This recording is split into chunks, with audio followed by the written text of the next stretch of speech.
Hi everyone, this is Ricky Spencer and welcome to the Sociology of Media Voices.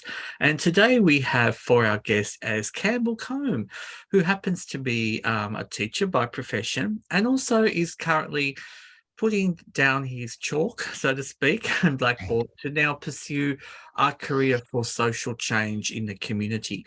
And he's a candidate in the up and coming Victorian election to speak about for the Greens, to speak about what it is about local governance and how we need to get involved in the community. So thank you, Campbell, for coming on to our show today. Maybe let's just start. Tell us a little bit about yourself. Sure. Thank you so much for having me today, Ricky, and hello to all your listeners. And yeah, look, my name's Campbell Goome. I'm a primary school teacher. I was born in Footscray, raised in Fitzroy Crossing, Melton and Essendon, and I've lived and worked here now on Wurundjeri land in Northcote for the last 25 years. And I would just like to acknowledge Wurundjeri elders past and present for their historic and ongoing custodianship, caring for country, caring for community, and I'm grateful to be living and working here. Yeah, so look, I like a lot of Northcote folk, I come from a family of hardworking immigrants, and I guess I learned from them the importance of whether professionally or in the my kind of social community or politically, the importance of the need for people, and especially those with privilege and power, to stand up against oppression and injustice. And that's something that I've tried to live my life by. It's the reason that I joined the Greens about 15 years ago. It's the reason I became a teacher 15 years ago. Yeah, wanting to do more to make the world a better place, I suppose. Oh, so how has your experience as a teacher influenced your politics and your positioning in the world? Yeah, well, like I say, the kind of common motivation for me in becoming a teacher and becoming increasingly active in political spheres was out of a desire to make the world a better place. And I think, you know, one of the things that I love about being a teacher is how the exposure that we gain as teachers to the lives of so many different families and different children with different backgrounds, and the, you know, the extent to which we learn, we as teachers, you know, we all know that our best days as teachers, and we have many of them, are the days where we learn as much as and more from our students as perhaps they do from us. The school that I currently work at in inner city Melbourne is a public school, and our motto, I guess, if you like, which is both our challenge to ourselves and to our students, is quite simply inspiring young people. And we sit very comfortably with the double meaning of that. So inspiring young people, yes, that's our role as teachers and educators, is to try and inspire the students and learners who come before us. But those young people are a source of inspiration to us also. And tell us a bit about your experience of intersectionality in politics. Yeah, okay. I mean, for me and with my upbringing, like politics and you know, life in general are pretty intermingled, and I don't really make a distinction between political life and life in general. Mm-hmm.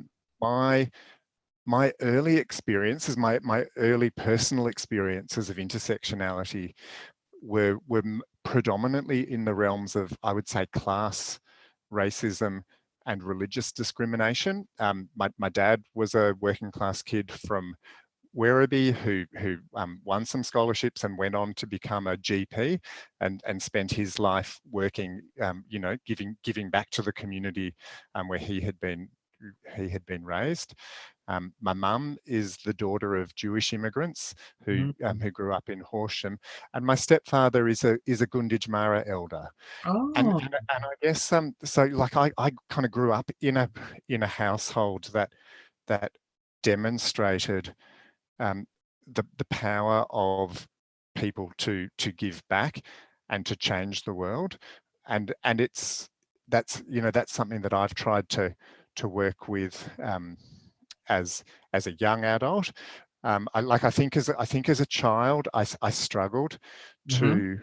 to call out things like teacher sanctioned Mm. anti-Semitism and racism in the classroom. Like that was yeah, not easy for young people, but Mm. as an activist and a unionist, it's something that I've challenged myself to do, both in those spaces and then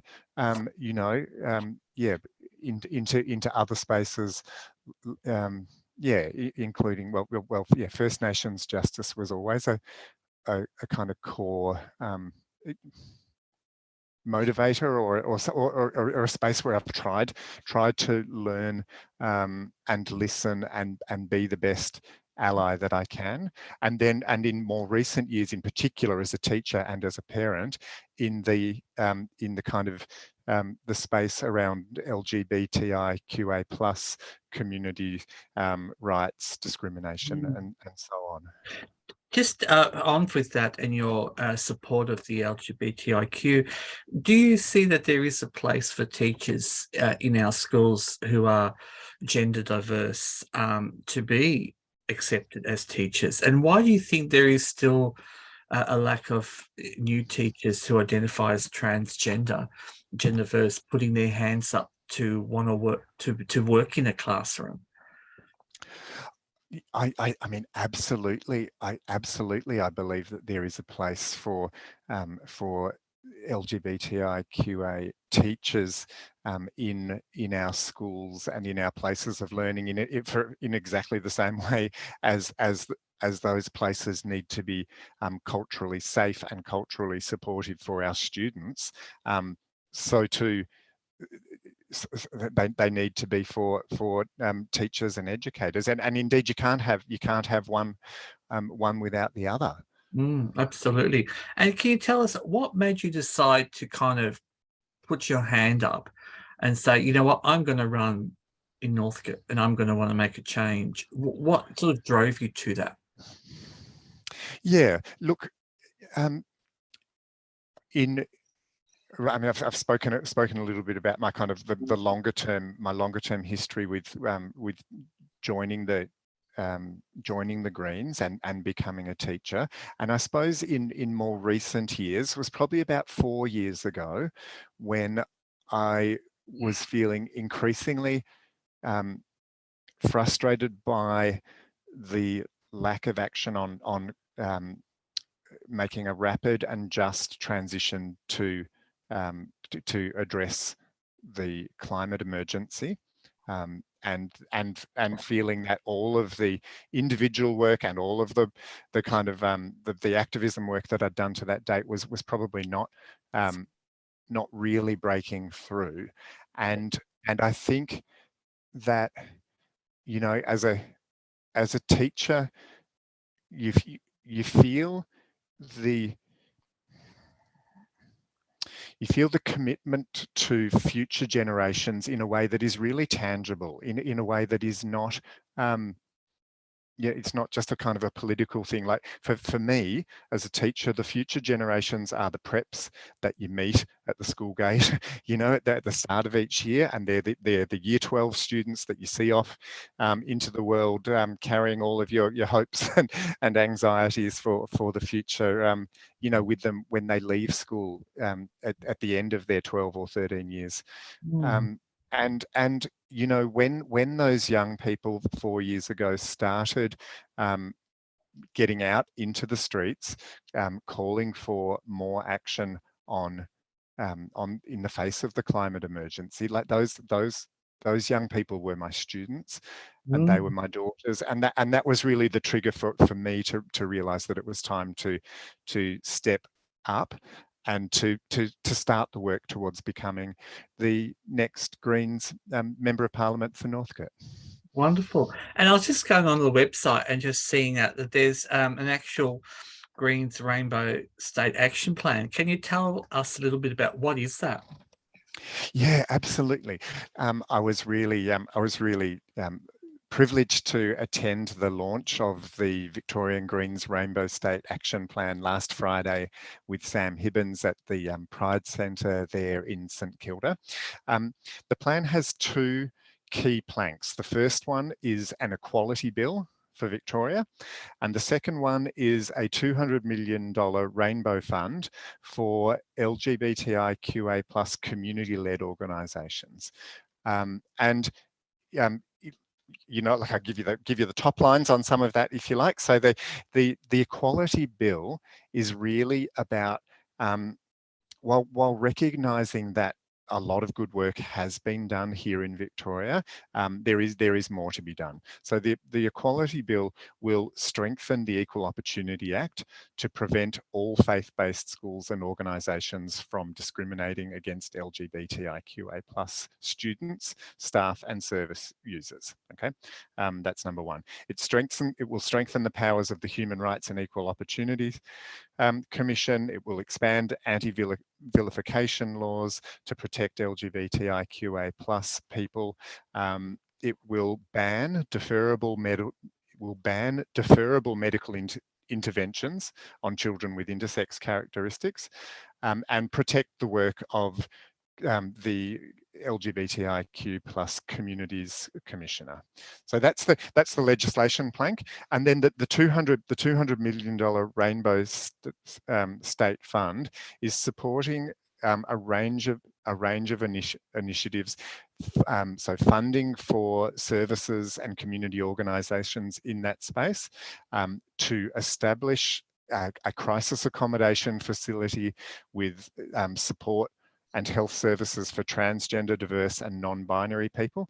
That's one that we'll have more to say about at an event in Northcote next week, which is particularly exciting. And there are a range of other initiatives that $200 million will support.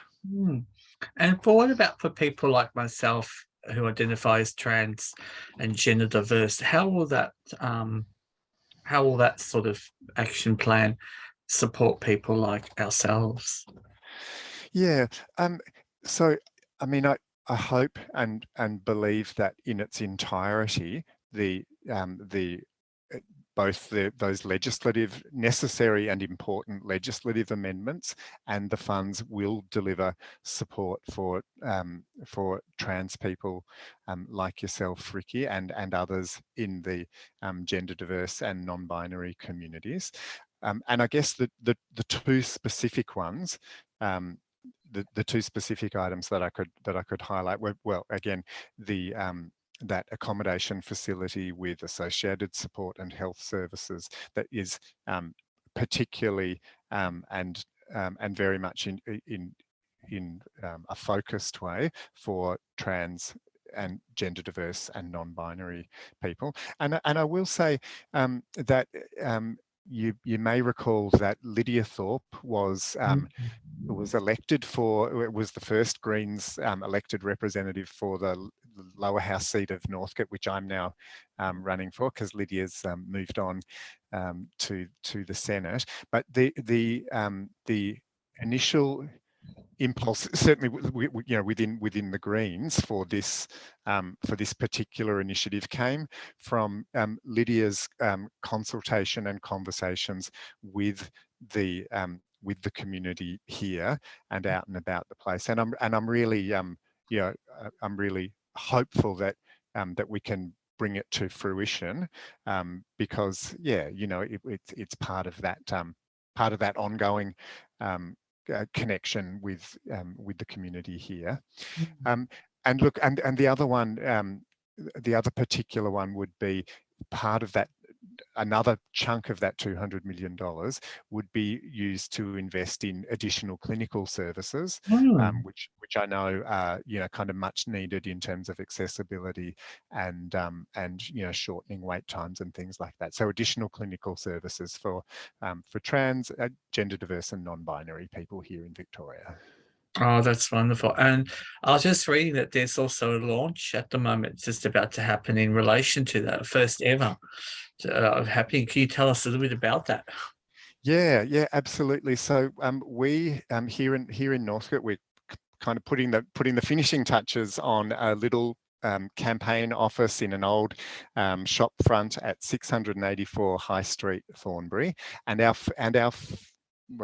first public event. We've got a smaller event just for those who've been working on the campaign over recent years, months, and days. But our first public event that we're inviting, in particular, members from the LGBTIQA plus community to, will be on, I think it's Thursday, it's Wednesday or Thursday the 7th of September at 5 o'clock, and that will be with Sam Hibbins, the MP, Greens MP for Paran, and speakers from the